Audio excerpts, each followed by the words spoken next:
Buenas tardes ya, buenos días. Vamos a seguir con la jornada. Mi nombre es Javier Pérez, soy responsable de Recursos Humanos y Planificación Estratégica en Evoluciona y vamos a hablar sobre cómo se implantaría un plan de igualdad, ¿no? Hoy día con las nuevas medidas y los últimos decretos que han salido en la legislación.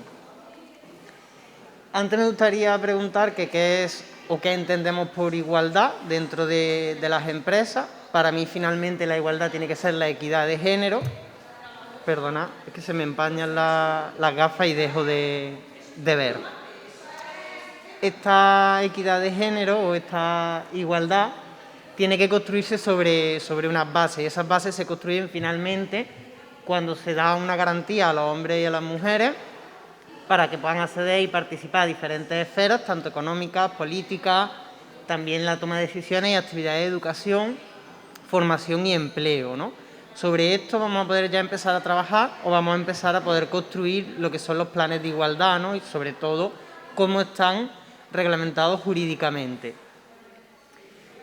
El plan de igualdad o la nueva legislación o actualización de los reales decretos bajo la ley de igualdad que existe a día de hoy parte del principio del artículo 9 de la Constitución española, donde dice que le corresponden a los poderes públicos promover condiciones de libertad e igualdad del individuo y de los grupos que se integran sean reales y efectivas, así como remover los obstáculos que impidan o dificulten la plenitud para facilitar la participación de todos los ciudadanos en la vida política, económica, cultural y social.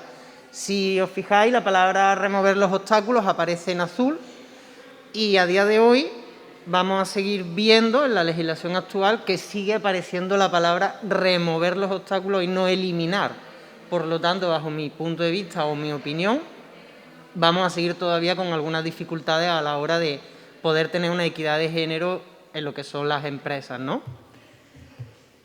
Esos serían los 7 padres de la Constitución. Hace 41 años que se crea la Constitución, ese artículo 9 sobre el que se vertebra el principio de igualdad o la legislación actual.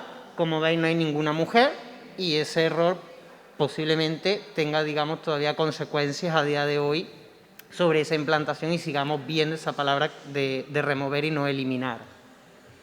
¿Cuál es el marco normativo que tenemos sobre lo que son los planes de igualdad?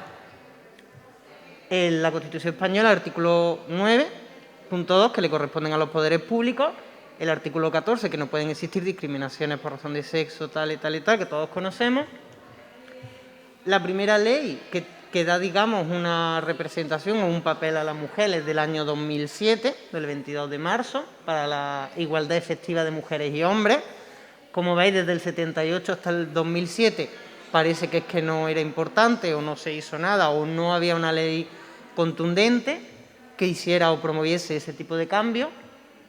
Tuvo unas modificaciones en el año 2009 y en el año 2013, pero lo que verdaderamente importante y el primer golpe que se da sobre la mesa aparece en el 2019, con el Real Decreto, que además lleva como título Medidas urgentes para la garantía de igualdad de trato de oportunidades entre hombres y mujeres y la ocupación.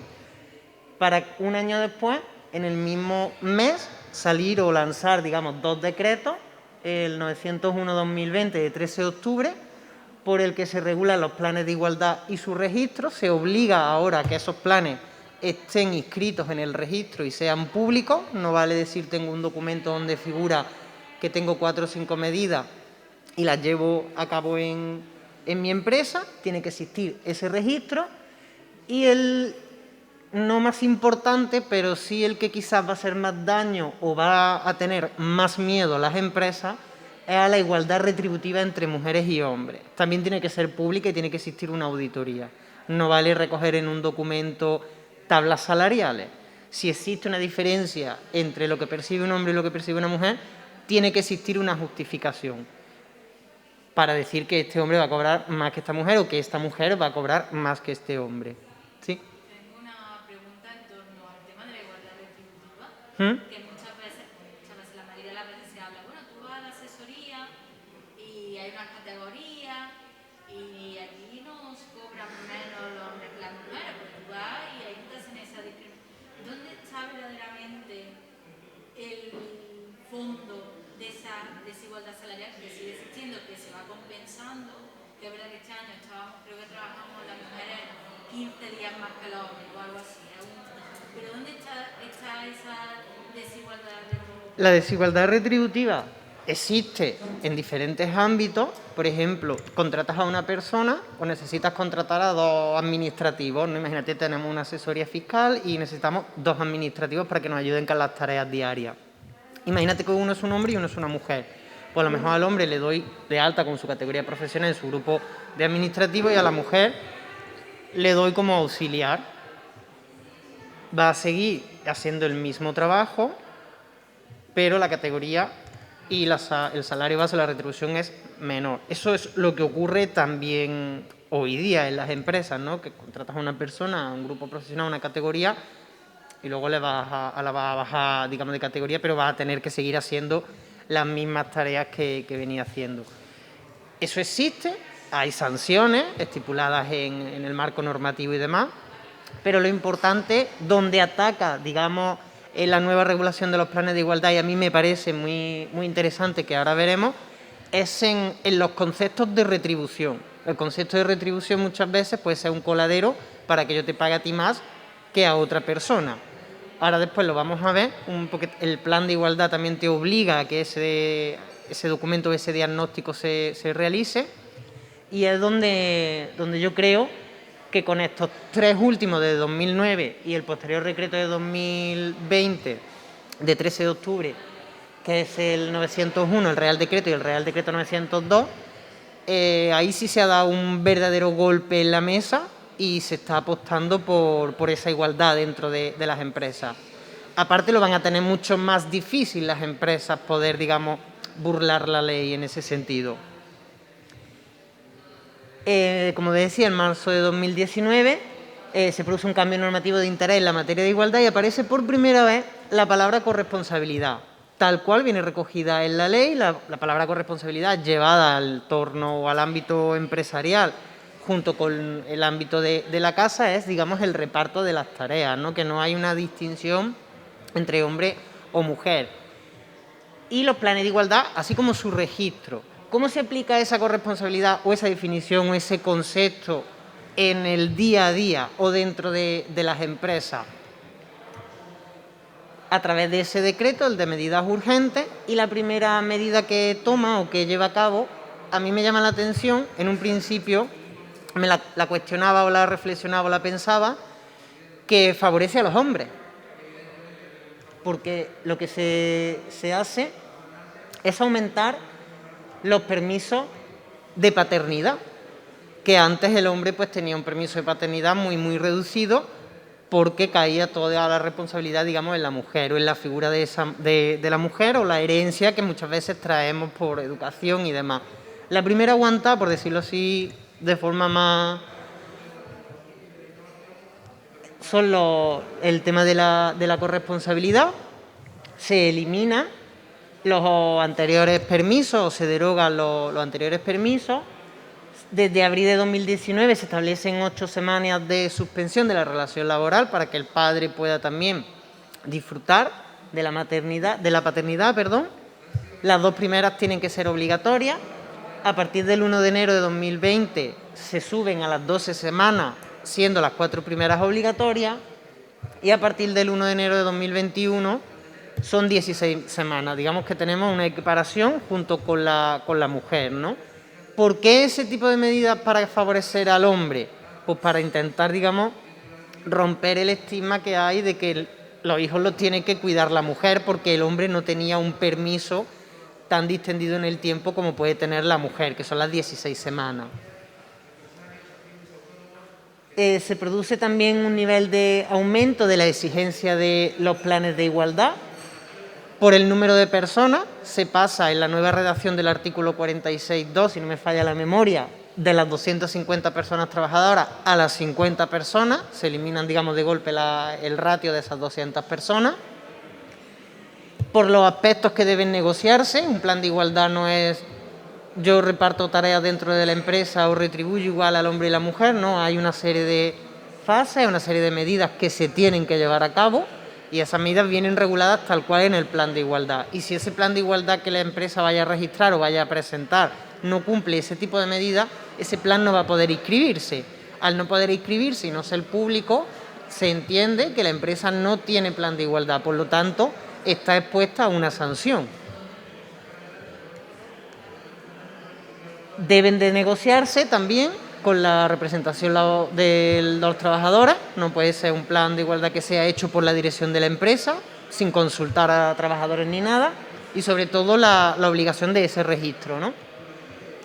Se establece un régimen transitorio en cuanto a la obligación, no es ya, sino que el legislador da un margen de tiempo que para empresas de 150 trabajadores a 250 trabajadores es hasta el 7 de marzo de 2020, por lo tanto, según esta diapositiva, ya vamos tarde, pero no va a ser así la realidad, va a dejar un plazo más que veremos ahora después. Las empresas de 100 trabajadores hasta 150 tendrían hasta el 7 de marzo de 2021, ya se nos ha echado el tiempo encima, y para las empresas de más de 50 trabajadores hasta 100 trabajadores o trabajadoras hasta el 7 de marzo de 2022.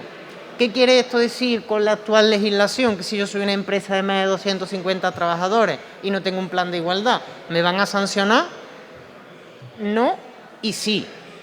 Te van a decir que te van a poner una fecha y si en esa fecha el plan no está, evidentemente tendrás una sanción, porque hay un régimen transitorio, que son 12 meses. 12 meses desde esa fecha, desde el 7 de marzo de 2020, para las empresas de más de 250 trabajadores.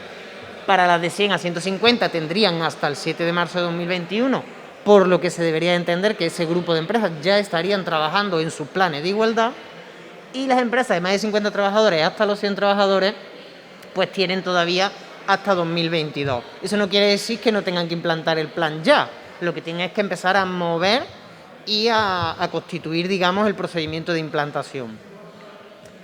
La anterior regulación, la elaboración del plan de igualdad y la aplicación eran para más de 250 personas trabajadoras. Con el Real Decreto 901 de 2020, de 13 de octubre, le pegamos una aguantada, digamos, a esa ley o esa disposición que existía y lo bajamos a 50 personas trabajadoras. Eliminamos a 200 personas. Hay un ratio bastante importante, teniendo en cuenta que el tejido productivo de España pues son medianas y pequeñas empresas, que estarán más en esa línea. El 14 de octubre de 2020 se publica 2 reales decretos para el desarrollo de la Ley Orgánica de 2007, son complementarios al desarrollo normativo. Este acuerdo fue llevado a cabo por el Ministerio de Igualdad, Trabajo, con UGT y comisiones obreras. La patronal se levantó de las mesas de negociación por no estar de acuerdo con lo que se estaba negociando, pero finalmente el Real Decreto salió hacia adelante junto con los 2 sindicatos más representativos del sector, que son el 901 y el 902 del 13 de octubre de 2020. Uno dirigido para la constitución del plan de igualdad y su registro y la obligatoriedad, y el otro centrado en la materia retributiva entre hombres y mujeres. ¿Toda empresa de más de 50 trabajadores está obligado a tener un plan de igualdad? Pues depende, porque la casuística es diferente, ¿no? Existe una regla, que te determina el umbral para implantar el plan de igualdad. No quiere decir el número de los 50 trabajadores. Perdón. La casuística puede ser diversa. Por ejemplo, imaginemos una empresa de 45 trabajadores y 10 trabajadores de una ETT. Tendría que tener un plan de igualdad, según lo que estamos viendo, no porque no llegó a 50 trabajadores. Una empresa de 48 trabajadores y 2 becarios. Tampoco, porque no estamos llegando a ese umbral de los 50 personas trabajadoras. Una empresa de 55 trabajadores. Sí, ¿no? Porque ya me he pasado en 5 trabajadores más. Una empresa con 60 trabajadores, 45 en un centro de trabajo y 15 en otro centro de trabajo. En teoría sí. Y una empresa de 55 trabajadores, pero en octubre despide a 5 trabajadores y en diciembre a 3 trabajadores, acabando el año con 47 trabajadores. En teoría no. ¿Vale? Pues te da también la regla de dónde está o cómo delimitar el umbral de rentabilidad. Esa sería un poco la cara que se nos quedaría, ¿no?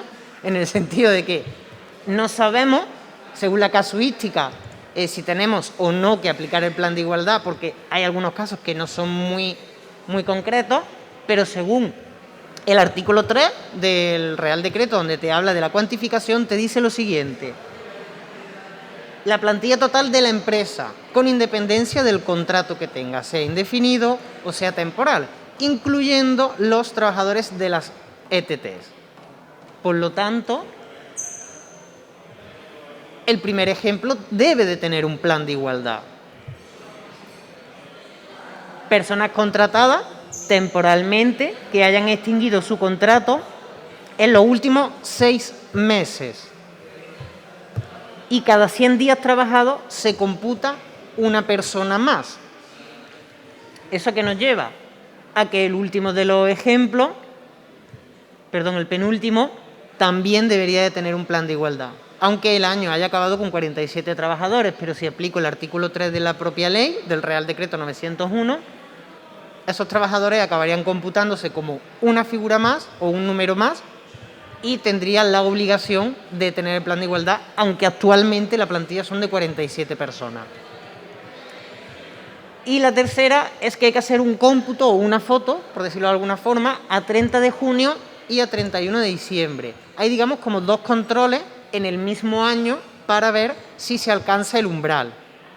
Por lo tanto, el legislador lo ha puesto bastante difícil para que las empresas no puedan hacer la trampa o no llegar a ese umbral. Estas son las reglas, son 3 sencillas reglas, pero que hay que cumplirlas y va a delimitar mucho y va a cambiar mucho también con respecto al número de trabajadores que tenga mi empresa, como hemos visto antes, ¿no?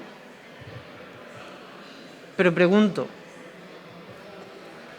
¿cuál es el plazo de negociación de un plan de igualdad? Porque si me voy a lo que dice la ley, para empresas de más de 250 trabajadores ya debería de haberlo tenido en este marzo de 2020, realmente no es así, porque la ley te dice que tiene que existir una comisión negociadora, que son 3 meses, el plazo máximo que se establece para esa comisión negociadora, y luego tiene que existir un año de negociación en total. Por eso no nos vamos a esa fecha de 2020 para las empresas de más de 250 trabajadores, sino que el legislador le da este tiempo para que cree la comisión y negocie el plan. Este tiempo, evidentemente, se puede agotar muchísimo antes. Si yo llego a un buen acuerdo con la comisión negociadora soy capaz de crearla y formarla rápida, hay un buen plan y la negociación es rápida, no tengo por qué irme a 1 año y 3 meses para implantar un plan de igualdad. Puedo hacerlo en 1 mes, en 2 meses, dependiendo de la buena fe de negociación y la celeridad que tengamos. Pero son los tiempos máximos que el legislador establece. ¿Con quién tengo que negociar? ¿Voy yo, que soy el responsable de la empresa, o el gerente o el dueño, y hago un documento y digo esto es el plan de igualdad? No, antes sí se podía o se permitía y ahora no. El plan ahora tiene que ser negociado. ¿Con quién lo voy a negociar? Con la representación legal de los trabajadores, los delegados sindicales, los delegados de personal, los comités de empresa. En caso de que la empresa no tuviese representación laboral de los trabajadores, la cosa puede llegar a complicarse un poco, porque hay que negociar con los sindicatos más representativos del sector o los sindicatos más representativos del sector del convenio al que esté acogido la empresa. El problema se complica aún más si la empresa está acogida a varios convenios. ¿Cuál es el procedimiento de negociación? Lo vamos a ver ahora, porque hay que cumplir una serie de requisitos o de normas. ¿Y cuál es la vigencia del plan? Máximo 4 años.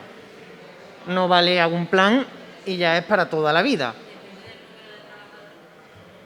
Depende del número de... No depende del número de trabajadores. Para cualquier tipo de empresa, ya sea de más de 50 hasta 1 millón de empleados, por ejemplo, la vigencia del plan máximo son 4 años.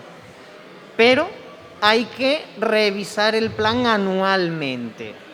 No vale, tengo un plan, lo hago ahora en 2020 y hasta 2024 no me molesto ni siquiera en mirar si tengo que cambiar algo. La propia ley te exige una auditoría y una revisión anual. ¿Para qué esa auditoría o esa revisión? Si hay que añadir algo, si hay que suprimir, si hay que cambiar, ¿vale? El procedimiento de negociación, ¿cómo sería? Pues lo recoge el artículo 5 del Real Decreto del 901 y tendría que existir las mesas paritarias, evidentemente, la composición equilibrada entre los hombres y mujeres, asesores externos que no tienen voto, pero sí voz. ¿Qué sería un asesor externo? Pues evoluciona negociando un plan de igualdad en una empresa de más de 50 trabajadores o más de 250 trabajadores. Somos una consultora, una empresa privada que nos contratan, vamos a implantar el plan, formamos parte del procedimiento de negociación, pero no podemos votar en las decisiones o las directrices que la empresa vaya a tomar con respecto a ese tipo de acuerdos. Tiene que existir un acta de todas las reuniones, además es un documento que tienen que comprobar que se ha llevado a cabo para luego poder inscribir el plan. Tiene que existir una negociación de buena fe, los acuerdos tienen que ser por mayoría, los procedimientos y órganos de solución de conflictos deben de existir, si no llegamos a un acuerdo, si nos atrancamos, cómo disolvemos la comisión, en cuánto tiempo lo volvemos a organizar, etcétera, etcétera. Y tiene que existir el deber de sigilo. No pueden, o los datos o la información es completamente confidencial. El deber de sigilo aparejada al médico, al abogado y al cura. Lo que me cuente es secreto y esto no se puede, digamos, contar, ¿no? El Real Decreto 901 de 2020, 13 de octubre, habla de los grupos de empresas. ¿Qué pasa con esos grupos de empresas que tienen 4 o 5 grupos de empresas? La posibilidad de negociar planes de igualdad en los grupos de empresas, pero tiene que existir un diagnóstico independiente. No vale el mismo diagnóstico para los grupos de empresas. Y luego tiene que existir la necesidad de justificar el plan de igualdad con diagnóstico independiente para cada centro de trabajo. Es un poquito más engorroso. ¿Cuál es el contenido mínimo, lo que me va a exigir la ley? La primera, determinar las partes que conciertan el plan de igualdad, ¿no? Pues los órganos representativos de la empresa, los representantes de los trabajadores o los sindicatos más representativos si no existiese la representación legal de los trabajadores y la empresa que se contrate externa a la propia empresa para realizar el plan de igualdad, ¿no? El ámbito personal territorial del mismo, hay que delimitarlo. Si solo opero en Córdoba o mi sede está en Córdoba y no me voy a mover de Córdoba y no tengo ningún centro de trabajo, por ejemplo, hay que ponerlo. El informe y el diagnóstico de situación de la empresa, que ese es el grueso y para mí es el 60% de lo que sería la ejecución del plan de igualdad, recogido en el Real Decreto y desarrollado en el artículo 7, los resultados de la auditoría retributiva, impulsado por ese Real Decreto 902, que sería en torno a un 20%, y el resto pues son procedimientos administrativos, por decirlo de alguna forma, ¿no? Pero tienen que existir, como la definición de objetos cuantitativos y cualitativos, la definición de medidas concretas, el plazo de ellas y la prioridad en las medidas, cuál vamos a implantar antes, cuál vamos a implantar después, los recursos humanos necesarios para la implantación, la evaluación y el seguimiento. O sea, la empresa tiene que crear una comisión de igualdad. Esa comisión tiene que estar formada, o sería lo suyo, por los responsables de recursos humanos o personas del departamento de recursos humanos, donde se va a evaluar qué tipo de gasto se va a destinar a formar a los empleados, y tal cual viene también así recogido en la ley, el calendario para implantar la serie de medidas y el seguimiento de las mismas, la evaluación y revisión durante la vigencia del plan, lo que hablábamos antes, si el plan lo aprobamos y lo damos vigente por 4 años, tiene que existir una evaluación y una revisión, no vale los 4 años y luego ya lo miro cuando cumplan los 4 años. La composición y el funcionamiento de la comisión de seguimiento, que son los que van a controlar, digamos, que se están realizando esas medidas, que se están llevando a cabo, que el plan está escrito, etcétera, etcétera. Y nos vuelve a exigir o a pedir el procedimiento de modificación y disolución en caso de discrepancia.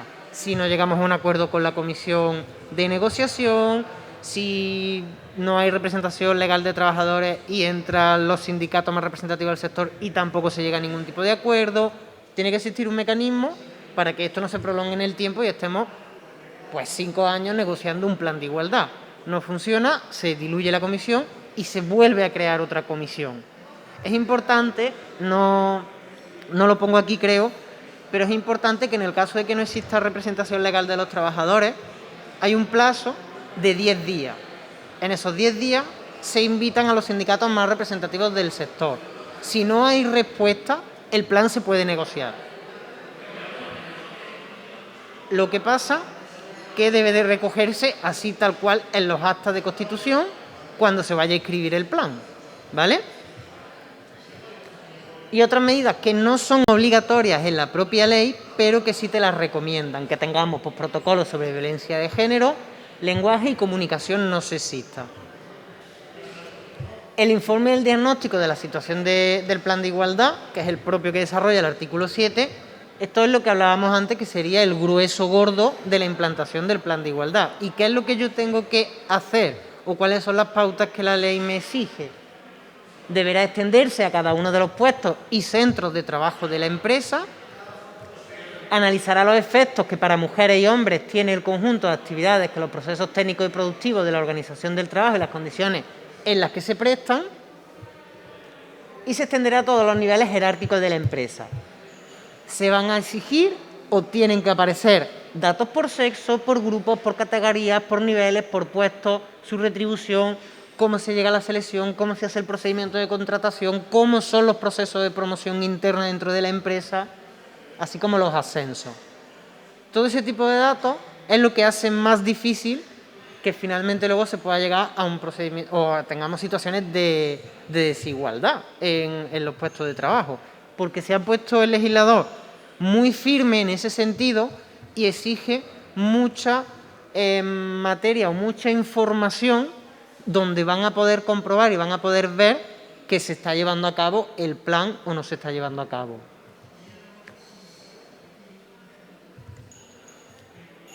Seguimos, lo definen como un conjunto ordenado de medidas evaluables y tal cual viene así recogido en la ley, y volvemos a ver o vemos que aparece otra vez remover los obstáculos y en ningún momento dice eliminar, que para mí eso es un pequeño problema, pero bueno, bastante, digamos, el avance que hemos hecho de ese 2019 a día de hoy con la implantación de estas medidas. Y el diagnóstico tiene que ser negociado. Volvemos a lo mismo, no vale yo hago un documento y digo esto es mi plan de igualdad. Ese documento tiene que estar negociado. ¿Qué se va a negociar? Las áreas que te las establece, digamos, la propia ley. Antes no las delimitaba, hablaba del conjunto de medidas evaluables, etcétera, etcétera, etcétera, y ahora en el artículo 7, que es la nueva regulación o la nueva redacción del 46.2 de la ley de 2007, te dice exactamente cuáles son las áreas. Los procesos de selección y contratación, clasificación profesional, la formación, la promoción profesional, las condiciones de trabajo. Ahí desarrollamos el 902, que es la auditoría interna que debe de existir en la empresa. El ejercicio corresponsable de los derechos de la vida familiar personal, que eso sería un plan de conciliación, podría ser anexo al plan de igualdad. La infrarrepresentación femenina, o cuáles son los puestos de representación femenina con respecto a los hombres dentro de la empresa. Las retribuciones, este es el de los aspectos que para mí más ataca y donde más era el coladero para poder hacer lo que a mí me dice la gana como empresario y crear desigualdades. Y la prevención del acoso sexual por razón de sexo. Antes no lo sugería, pero el Real Decreto 901, en su redacción del artículo 7, considera de que debe de existir un protocolo. Sería un poco la cara con la que nos quedamos de todo eso hay que hacer, todo eso hay que hacer. Vamos a desgranar uno por uno para que sepamos un poquito más hasta dónde tenemos que llegar. En los procesos de selección y contratación se tiene que establecer cómo va a ser el reclutamiento, si interno y externo. cómo va a ser la publicidad en esos procesos de selección. Si yo voy a utilizar, por ejemplo, un medio de publicidad, un medio de difusión, ese lenguaje que voy a usar tiene que estar recogido, ¿no? O tiene que ser igualitario en ese sentido. Cómo se definen los puestos y quién los va a ocupar. Aquí vamos a la descripción del puesto de trabajo y me tienes que justificar por qué este puesto lo va a ocupar un hombre o por qué lo va a ocupar una mujer. No vale, busco o necesito o contrato a un ingeniero. ¿Por qué es un ingeniero? O una ingeniera. ¿Por qué es una ingeniera? Los contratos de trabajo, tanto los temporales como los fijos, también entran dentro de ese plan de igualdad para ver el cómputo de si la empresa hay más hombres o hay más mujeres, o los órganos de representación, si están más representados por hombres o si están más representados por mujeres, o si hay una equidad, ¿no? Con respecto a la clasificación profesional, habla del puesto de trabajo, el grupo profesional y la categoría, lo que hablábamos un poco antes, ¿no? Te contrato como administrativo, por ejemplo, pero te he dado de alta pues, como auxiliar administrativo. Pues la categoría, las bases salariales son inferiores. Y es un poco con lo que se juega, ¿no? O se jugaba. Que esa clasificación esté ajustada a convenio, que esté recogida en el convenio y si no lo está, ¿por qué lo estoy haciendo? Con respecto a la formación, existe un plan de formación, exige que exista ese plan de formación, cómo se miden las necesidades formativas y quién asiste a dichas formaciones. Y también se mide el género de quién se está formando, para controlar si en la empresa se están formando más mujeres o si se están formando más hombres. La promoción se tienen que delimitar si va a ser por régimen interno o va a ser externo, un poco también como el principio cuando sería el procedimiento de contratación. Si existe un plan de carrera dentro de la empresa. Y se mide el género de las promociones, si promocionan más hombres, si promocionan más mujeres, y en el caso de que promocionasen mucho más hombres que mujeres, ¿por qué? Yo le digo la ley del por qué, porque nos va a pedir en todo caso una justificación de por qué estamos haciendo determinado tipo de cosas, ¿no? Las condiciones de trabajo, pues si aplica solo el convenio o existen condiciones especiales que pueda regular el propio empleador, junto con la plantilla, que pueden ser la jornada, el horario, el trabajo turno, los descansos, las vacaciones, etcétera, etcétera, que tiene que ser igual para todos los empleados de la empresa. No puedo yo negociar que unos compañeros o unos empleados van a tener 30 días de vacaciones y el resto 20. Todos somos iguales en ese sentido, ¿no? Desde el que está cogiendo el teléfono porque es una atención al cliente hasta el alto ejecutivo. Exactamente igual. Y lo importante también de las condiciones de trabajo, la auditoría salarial, que también nos obliga la ley, en ese Real Decreto 902, a llevarla. Los procedimientos de conciliación, si la empresa tiene implantadas medidas que favorezcan la conciliación familiar, laboral y personal, o si tiene algún distintivo o algún reconocimiento. Esa información, que parece que no tiene mucho sentido, también debe de aparecer en ese propio plan de igualdad y también debe de estar recogida en ese diagnóstico que posteriormente luego vamos a inscribir en el registro. Los planes de conciliación no es exactamente de que la empresa tenga que tener desarrollado un plan de conciliación dentro del plan de igualdad, pero sí sería muy productivo, aunque vale pues con una serie de medidas que ayuden a la conciliación. La representación femenina, o si hay infrarrepresentación femenina en los cargos directivos, en los órganos de representación de la empresa, también hay que justificar por qué. Y el que a mí me parece muy interesante es la parte de las retribuciones, aparte los que hemos visto, pero le dedican, digamos, un ratito más, porque habla de que hay que identificar los conceptos salariales dentro y fuera de convenio. Si yo estoy pagando en la nómina a un empleado un concepto que me lo estoy inventando, no está dentro del convenio colectivo. Pero al estar fuera, tengo que justificar por qué le estoy pagando a esta persona más que a otra persona. No vale que yo me invente, por ejemplo, plus por productividad, por ejemplo, aunque sí está recogido tal cual en el convenio, ¿no? Y a una persona se lo pague y a otra persona no se lo pague. Si no se lo pago, tengo que justificar por qué no se lo estoy pagando. Al igual que la persona que se lo estoy pagando, tengo que justificar por qué se lo estoy pagando. Luego le dedico otro apartado a si existiesen ese tipo de variables o ese incentivo, se debe definir quién los percibe dentro de la empresa y su sistema para su percepción. ¿Qué tengo yo que hacer para poder cobrar también ese plus o ese requisito retribuible, ¿no?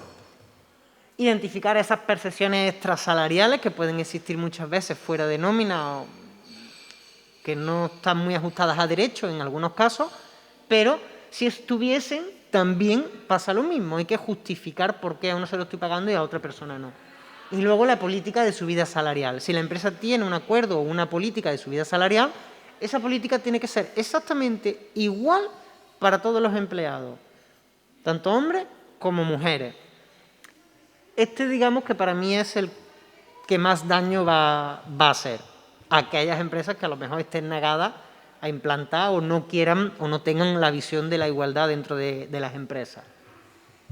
Y luego el procedimiento de acoso, lo único que separa es a definir lo que sería el acoso sexual y lo que sería el acoso laboral o el mobbing. Y te recomienda, no te lo exige, pero sí lo recomienda, que existan esos protocolos de acoso, violencia de género, que también sería muy productivo de cara a la sociedad por parte de la empresa y también de cara a premios, concursos que existen, que te exigen que tengan una serie de protocolos con respecto al acoso y hay algunos que también entran dentro de la violencia de género con medidas y prestaciones especiales para trabajadores y trabajadoras. Antes de implantar un plan de igualdad, tiene que existir un compromiso de la empresa. Esta sería la primera piedra. Si el compromiso de la dirección no está firmado, no podemos hacer absolutamente nada. Nada más que ir al Ministerio de Trabajo y denunciar a esa empresa de que no está cumpliendo la ley. El Ministerio se presentará y la sancionará pues, con la sanción oportuna, que bajo mi punto de vista son bastante pequeñas, porque la máxima llega a los 6.500 euros aproximadamente. ¿Y qué ocurre con aquellas empresas que tienen un plan de igualdad a día de hoy? Pues tienen 12 meses para adaptar su plan de igualdad a la nueva legislación. No vale ese documento que yo ya tenga firmado, no vale esas medidas que yo tenga recogidas en mi plan y que las haya estado poniendo en práctica pues, durante mucho tiempo, sino que hay que cumplir ese diagnóstico que nos dice el Real Decreto 901 en su artículo 7 y el plazo máximo pues sería contar, o empezar a contar desde el 14 de enero de este año hasta el que vamos a entrar. Conclusión, y con esto ya acabo, ¿cómo implantamos el plan de igualdad? Pues lo primero es el compromiso de esa dirección. Si la dirección no muestra ese compromiso por realizar ese plan de igualdad, no vamos a poder hacer nada. Una vez que tenemos el compromiso, constituimos la comisión negociadora, que tenemos el plazo máximo de los 3 meses. En esos 3 meses vamos a negociar con la representación legal de los trabajadores, en caso de que no existiese con los sindicatos más representativos del sector, y una vez que la negociación esté cerrada y el acta y el documento firmado y levantado, empezamos con el diagnóstico negociado. Todo el diagnóstico del artículo 7 que hemos visto antes es lo que vamos a negociar con la representación legal de los trabajadores. Ambas partes deben de estar de acuerdo. ¿Para qué? Para que podamos constituir ese plan de igualdad e implantemos el plan de igualdad con su posterior seguimiento anual, ¿vale? Aunque la vigencia sea de los 4 años. Hay planes de igualdad que se hacen por año. El legislador establece un plazo máximo de 4 años, pero que no se nos olvide que al año hay que revisar ese plan de igualdad. Y muchísimas gracias por su atención.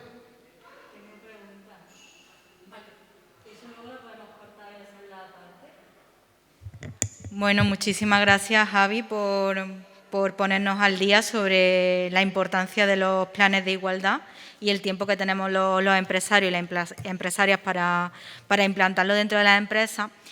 Y a mí, bueno, me surgen algunas dudas que yo creo que va a ser interesante que las resuelva, sobre todo, la primera de ellas. Cuando hablas de registro y haces tanto hincapié en el registro, ¿qué quieres decir con eso? Es decir, se hace mucho hincapié en que hay que justificar mucho, que el registro antes no era obligatorio. ¿Qué significa lo del registro verdaderamente? Pues el legislador todavía no lo tiene definido tal cual y en toda la materia legislativa sí te habla de que sí tendrás que registrar el plan de igualdad. Actualmente, por lo que se hace a través de Seguridad Social en el RESCON, si no me falla la memoria, y tú ahí comunicas tu plan de igualdad y subes, digamos, los archivos correspondientes del plan y los documentos. Si ese documento no está registrado y yo tengo mi plan de igualdad y viene la inspección de trabajo, me pueden sancionar, porque sería un papel mojado, decirlo de alguna forma. No hay ese registro que el legislador todavía no ha terminado de concretar y no sería o no serviría para nada. Luego otra cuestión, en cuanto al umbral de trabajadores, que has puesto muchísimas casuísticas diferentes de situaciones. Bueno, y si hay un becario, si tal, si cual. Mi pregunta es la siguiente, la recomendación, porque tú imagínate que tienes 40 trabajadores en enero y ahora pues tienes un pico de trabajo y tienes que entrar a 15 personas más porque hay un proyecto y ya superas los 50. En este caso, ¿qué hacen las empresas? Es decir, o imagínate que ya tienes 80 y el año siguiente tienes 40. Tu plan sigue vigente. La recomendación, ¿cuál es? ¿Cuál es? ¿Qué haces? Es decir, si tienes más o menos, es decir, si estás en una horquilla y de que puede ser que llegue un momento que tengas 60 y haya momentos que tengas 30 o haya momentos, lo tienes que hacer, ¿no? Por ejemplo, si volvemos a la diapositiva, en la primera o el primero de los ejemplos, hablaba de una empresa con 45 trabajadores y 10 trabajadores de una ETT. Como nos dice el plan de igualdad en su redacción del artículo 3 y nos da la fórmula, la primera o el primer ejemplo debe de tener un plan de igualdad porque serían 55 trabajadores. En el segundo, hablando de una empresa de 48 trabajadores y 2 becarios. Este no, porque los becarios no tienen una relación laboral. Pero mi pregunta va más allá. Si tienes 48 trabajadores... Con 48 no. Pero la recomendación no hay, ¿no? O por ejemplo, mira, el de 55 trabajadores lo tenemos claro, supera ese umbral y tenemos que tener plan de igualdad. En la empresa de 60 trabajadores con 45 trabajadores en un centro y otro no, también, aunque tenga que existir, digamos, ese diagnóstico independiente, ¿no? La empresa de 55 trabajadores, pero en octubre despide a 5, luego a 3 y acaba el año con 47. O sea, la segunda foto que a mí me obliga la ley a hacerme a 31 de diciembre, yo tengo 47 trabajadores. Y la primera foto que yo me hice a 30 de junio, pues tenía 55. Tengo que hacer un plan de igualdad o tengo que tener un plan de igualdad por la fórmula de los 100 días cuenta una persona en los 6 meses anteriores. Y el grupo de empresas, pues, también tendría. La pregunta que me estaba haciendo es ese ejemplo, legalmente, ¿no? Los he pasado, luego me he quedado por debajo, pero como hay una fórmula que me cuenta de los 6 meses anteriores, entran en ese cómputo. Vale. Perfecto. Cuando hablas también de revisar anualmente el plan de igualdad, bueno, que si tiene 4 años de vigencia y tal, ¿esta auditoría es interna o externa? Es decir, ¿la puede llevar a cabo la propia empresa? ¿Depende del número de trabajadores que haya? La puede llevar la empresa ella misma. La auditoría simplemente es volver a actualizar las tablas, porque yo a lo mejor hace un año tenía 30 mujeres y 20 hombres, y un año después, pues a lo mejor tengo 38 mujeres y 15 hombres, ¿no? O 40 hombres, ¿no? Hay que hacer ese cambio y esa revisión, ¿no? ¿Por qué? Pues porque todo eso, al final, aunque esto es muy jurídico, todo va a unas tablas de cómputo. Esos cómputos van variando, por eso la revisión. ¿Para qué? Para detectar si hay infrarrepresentación de un año a otro, si hay variabilidad en los conceptos retribuibles, si afectan a mujeres, por qué y su justificación. Entonces la auditoría o la revisión la puede hacer la propia empresa con esa comisión de negociación o esa designación del grupo de igualdad que va a estar pendiente, digamos, de esto, o si es una empresa externa, en nuestro caso, que nos llamen, digamos, o contraten los servicios para implantar un plan de igualdad, al año pues iremos y haremos la auditoría correspondiente para ver que está todo correcto. Porque si hay errores hay que corregirlos. Y ya, última pregunta. ¿Qué pasa si no cumples con los objetivos del plan de igualdad? Por ejemplo, tú te planteas tener unos resultados, ¿no? No sé, pues unas formaciones, ¿qué pasa si no cumples tú tus propios objetivos que te planteas como el plan, pero tú tienes el plan? A ver si hago bien la pregunta. Sí, sí. Es decir, ¿qué pasa como empresa si tú llevas a cabo el plan, lo registras y tal, si no cumples esos objetivos? ¿Y qué pasa? ¿Cuáles son las sanciones si directamente no cumple, es decir, el plan es incorrecto, no está registrado, no se compone como lo que marca la normativa? En esas dos situaciones, ¿qué puede ocurrir? En la primera de ellas no pasa absolutamente nada, porque cuando se hace ese diagnóstico del plan de igualdad se designa dentro de la empresa las personas que van le llaman la comisión de igualdad, ¿no? De que van a estar pendientes, que van a controlar. Se designan también los elementos cualitativos y cuantitativos del propio plan, que va más a la parte de formación. Se designa el presupuesto anual que la empresa va a utilizar para las formaciones y llevar a cabo determinados tipos de actividades de sensibilización. Y si no se cumple, pues el objetivo no se ha llevado a cabo, pero no hay aparejada una sanción. ¿Por qué? Porque el plan ya está escrito, cumple con las medidas y simplemente dentro del propio plan, la parte de formación, pues si se habían marcado, imagínate, pues 7 acciones formativas en un año y se han hecho 5, no hemos cumplido. ¿Eso qué información nos da? Pues que en mi auditoría que yo hago al año voy a ver si puedo o no cumplir ese objetivo. Como ya tengo un indicador del primer año que no he podido cumplirlo, quizá lo establecí muy alto. Me bajo, digamos, a 3 formaciones, por ejemplo, ¿no? Y al siguiente año, pues veo si se cumplen o no. ¿Y la segunda pregunta qué era? ¿Qué pasa si hay empresas que ya empiezan a estar obligadas a tener este plan y directamente no lo hacen, no lo registran? Sanción. Va el Ministerio de Trabajo, el Inspector de Trabajo, la persona correspondiente en este caso, o previa denuncia, de que alguien quiera denunciar, ¿no? Yo me empresa no tiene un plan de igualdad y tal, y van y sancionan. La sanción va, que me parece muy poco, pero ya te decía, de entre los 600 y poco euros a los 6.000 y algo.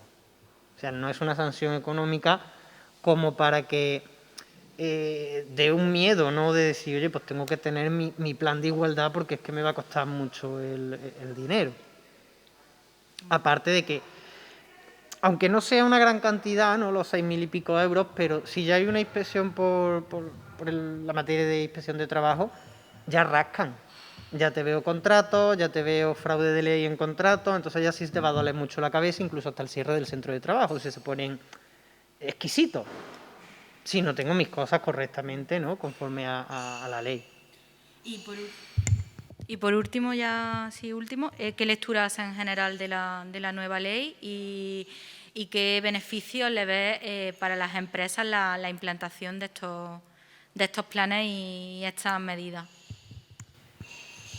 Beneficio, pues no sabría a lo mejor decirte así beneficio, lo que sí me da mucha pena que hayamos tardado 41 años.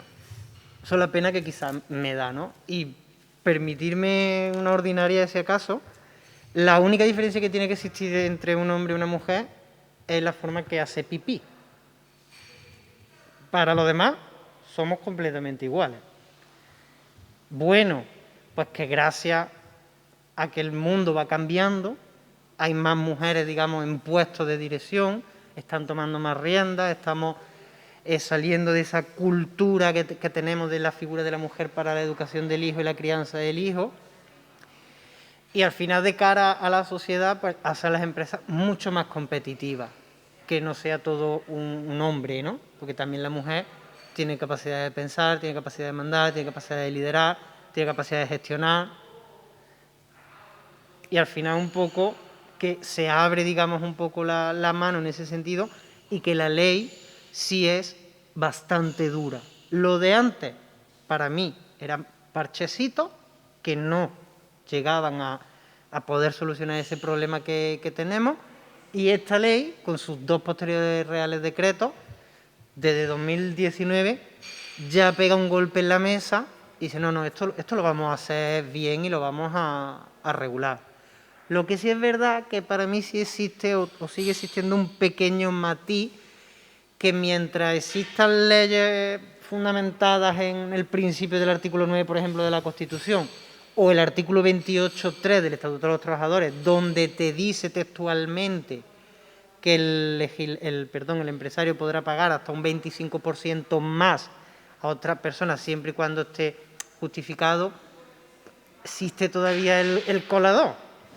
Más difícil, pero existe. Muy bien, Pues muchas gracias. pues muchísimas gracias. Muchas gracias, Javi, muchas gracias. Finalizamos así nuestro cumpleaños del Plan de Igualdad de la Asociación de Jóvenes Empresarios.